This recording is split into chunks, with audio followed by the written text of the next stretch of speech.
10واں سال آپ کے دو بڑے حلیف محافظ، ایک اندر ایک باہر، باہر چچا اور اندر بیگم خدیجہ رضی اللہ تعالیٰ عنہ، 10 دن کے فاصلے سے دونوں کا انتقال ہو گیا۔ تو ابو لہب بنا بنو ہاشم کا سردار۔ تو پہلے تو غیرت میں اس نے کہا بھتیجے فکر نہ کر، ابو طالب کی طرح میں تیری رکھوالی کروں گا، جوش آ گئی۔ 3 دن گزرے تھے، ابو جہل نے کہا تو کس منہ سے یہ بات کر رہا ہے؟ اور اس کا اللہ تمہیں کہہ رہا ہے تبت یدا ابی لہب و تب۔ تو اس کا میٹر گھوم گیا اور اس نے آ کے حرم میں اعلان کیا میرا محمد سے کوئی واسطہ نہیں۔ تو جب تک چچا زندہ تھے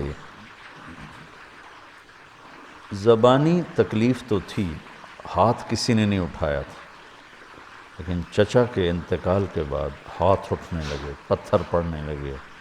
وہ جو آپ واقعہ سنتے ہیں چادر گلے میں ڈال کے مروڑا، آنکھیں باہر نکل آئیں، یہ ابو طالب کے انتقال کے بعد کا واقعہ۔ ابو جہل نے پکڑ کے بطحا کی وادی میں گھسیٹا، سارا پہلو زخمی ہو گیا۔ یہ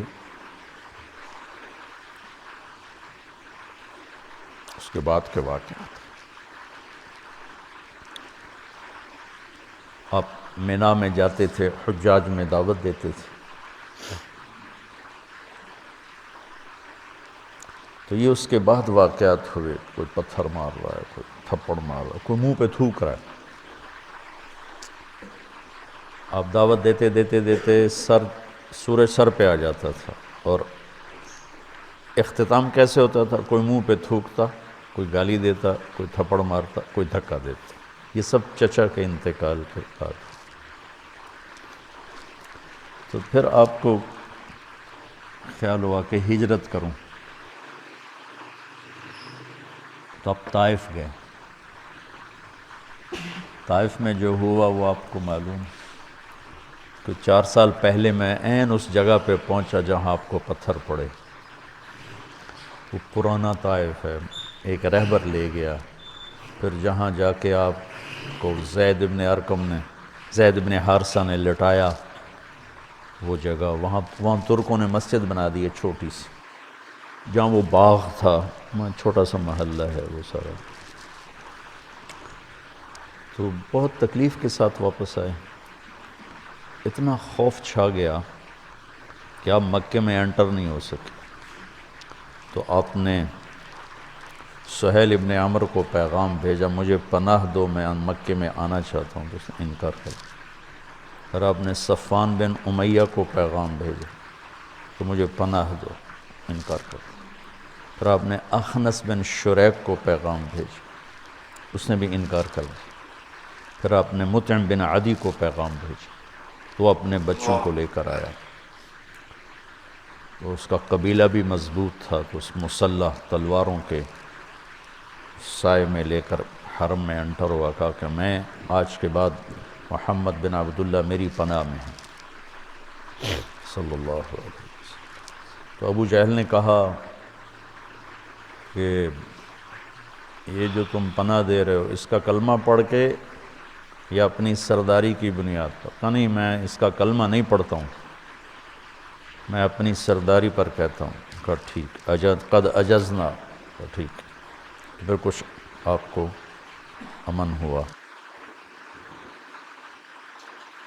لیکن وہ جو تکلیفیں دکھ تھی وہ چلتے رہے۔ شام کو جب آپ گھر آتے تو مکے کا ساری گندگی کوڑا آپ کے دروازے پہ گرا پڑا ہوتا تھا، تو آپ اسے اپنے کمان سے ہٹاتے اور کہتے ما اسرع ما وجدنا فقدک یا عم۔ اوہ کیا درد ہے چچا، تیرے جانے کی کمی بہت جلدی محسوس ہونے لگی۔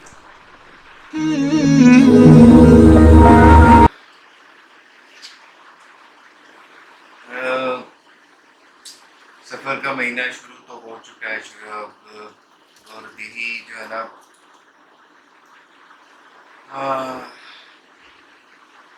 بے شک کہتے ہیں نا کہ حضور پاک صلی اللہ علیہ وسلم نے جب اتنے مشکلات جھیلے ہیں یار، تو ہم تو ایک عام آدمی ہیں، ہم تو ایک گناہ گار آدمی ہیں، ان میں سے ہیں. ہمیں تو ہر حال میں صبر شکر کرنا چاہیے. مطلب کہ آج کل کے لوگوں پہ پیشنس نا 1% بھی نہیں رہا. 1% بھی جتنا پیشنس چاہیے ہوتا ہر چیز پہ. ایون کہ بچوں کو بھی جو ہے نا وہ ہم ہی سے ہم ہی سے جو ہے نا وہ سیکھ رہے ہیں، ہم ہی سے بلکہ آبزرو کر رہے ہیں کہ بھائی ہم جیسے امپیشنٹلی چیزوں کو لیتے ہیں کہ بھائی جلدی چیزیں ہو جائیں، جلدی سے جلدی چیزیں ہو جائیں. لیکن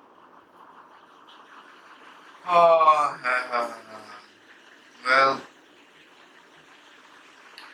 تو مطلب کہ میری باتیں ایک طریقے سے اسی سے ریلیٹڈ تھا، اسی لیے پھر میں نے اس کو کہا تھا. ادروائز آئی نو کہ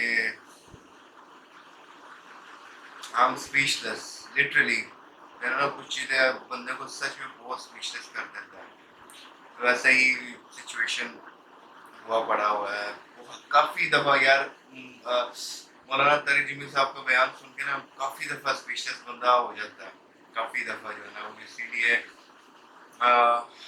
میں پھر یہی کہوں گا کہ اگر آپ لوگوں کو میرا ریئیکشن اچھا لگتا ہے تو پلیز اسی طرح اپنا پیار دیتے رہیے گا. سبسکرائب ضرور کیجیے گا، شیئر کیجیے گا، لائک کیجیے گا، اور پلیز چاہتے تھے پچھلی ویڈیوز کو بھی ایک نظر دیکھ لیجیے گا. Take care. اللہ حافظ.